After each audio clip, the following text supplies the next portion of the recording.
Hello, folks. Welcome back to the AA Big Book Stories. I'm your host, Jason. Today's video is brought to you by James 414 Vape Sales. That's James 414 Vape Sales. They're out of Mount Vernon, Kentucky.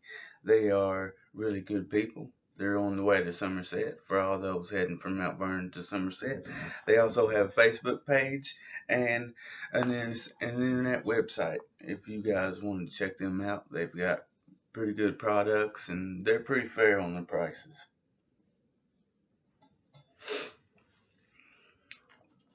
Today we're doing part 2 or story number 2 of part 3 of the stories in the back of the book.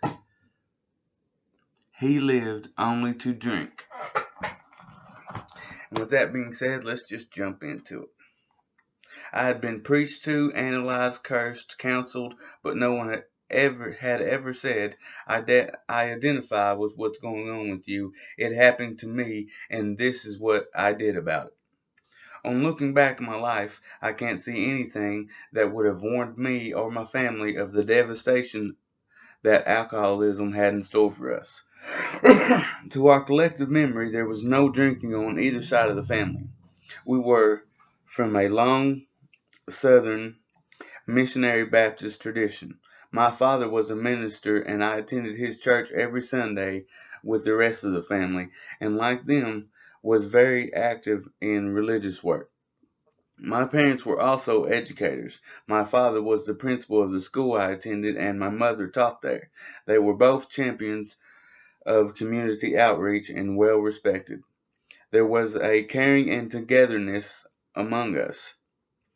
My maternal grandmother, herself a deeply religious woman who lived with us, helped raise me and was a living example of unconditional love. Early on, the values of morality and learning were impressed on me.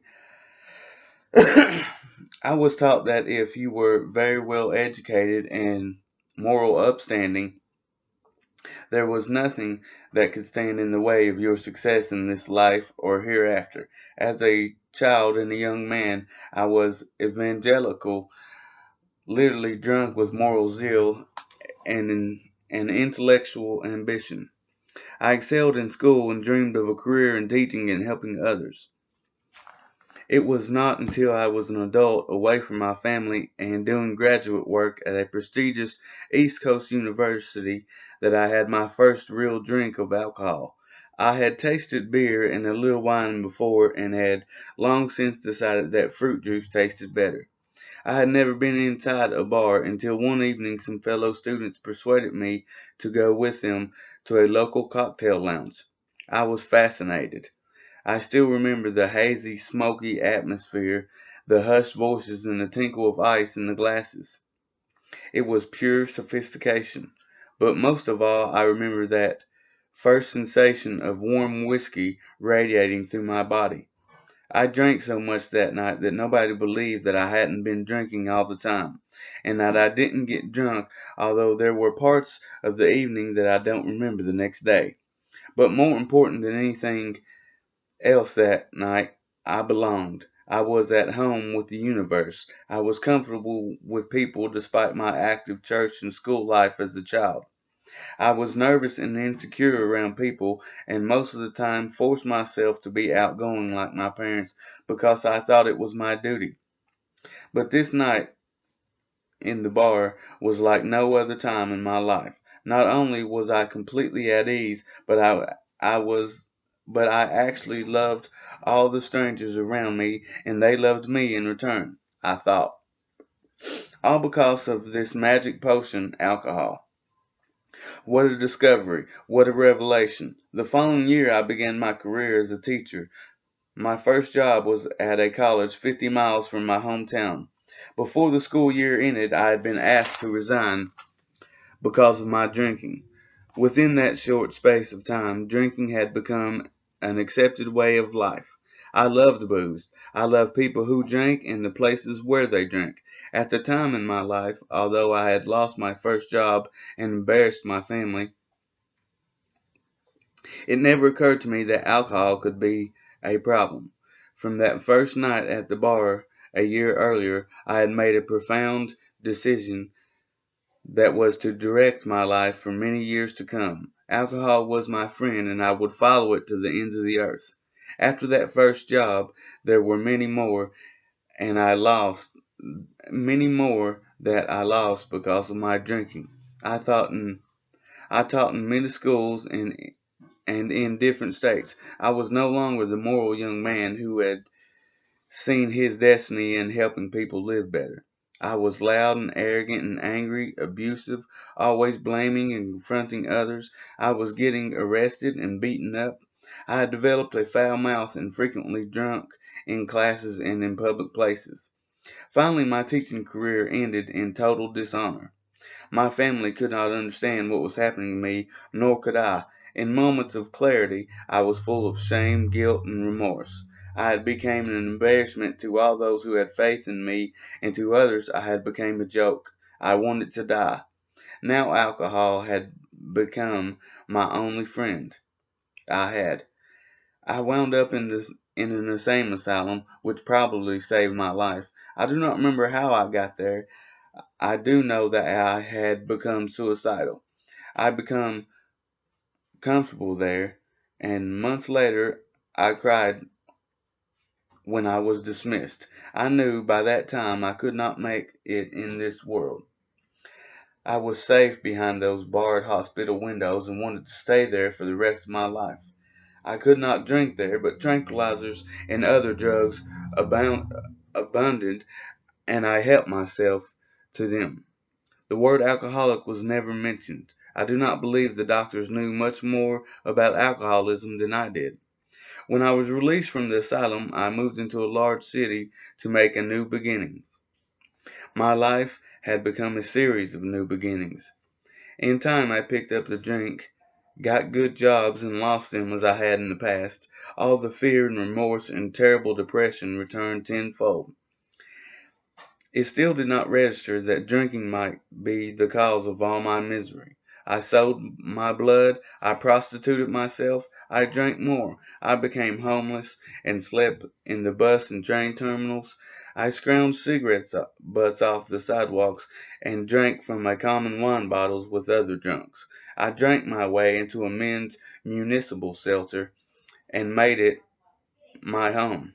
I panhandled. By this time I lived only to drink. I did not bathe or change clothes. I stank. I became thin and ill. I began to hear voices and accepted them as death omens. I was frightened, arrogant, enraged, and resentful of man, God, and the universe. There was nothing else to live for, but I was too frightened to die. It was at this point that a woman who was a social worker on Skid Row and a sober member of Alcoholics Anonymous sat me down in her office and told me her story, how she drank, what happened, and how she got sober. No one had ever done this before. I had been preached to, analyzed, cursed, counseled, but no one ever said, I identify with what's going on with you. It happened to me, and this is what I did about it. She got me to my first AA meeting that same evening. The people at the meetings gathered around me in kindness in those early days, and I did not drink. But the spiritual demons of withdrawal descended upon me. I was black, and these people were right. What did they know about suffering? What could they tell me? I was black and bright, and the world had constantly rejected me for it. I hated the world, its people, and its punishing God. Yet I believed the people in AA were sincere, and whatever they believed in was working for them. I just did not believe that AA would work for me as a black drunk. I genuinely believed that I was different until much later, when I had what I now know to be my first spiritual awakening, that I was an alcoholic and I didn't have to drink. I also learned that alcoholism as an equal opportunity illness does not discriminate nor restricted to race, creed, or geography. At least I was released from my bondage of my uniqueness. In early sobriety, I had to continue to live in a flop house filled with active drunks. not drinking, I became accurately aware of my surroundings, the foul smells, the noises, the hostility, and the physical danger. My resentments mounted, and the realization that I flushed a career down the drain, discouraged and alienated my family, relegated had been relegated to the meanest of institutions, a Skid Row shelter. Excuse me. But I was also able to realize that this bonfire of resentments and rage was beckoning me to pick up a drink and plunge into my death. Then I realized I had to separate my sobriety from everything else that was going on in my life. No matter what happened nor didn't happen, I couldn't drink. In fact, none of these things that I was going through had anything to do with my sobriety.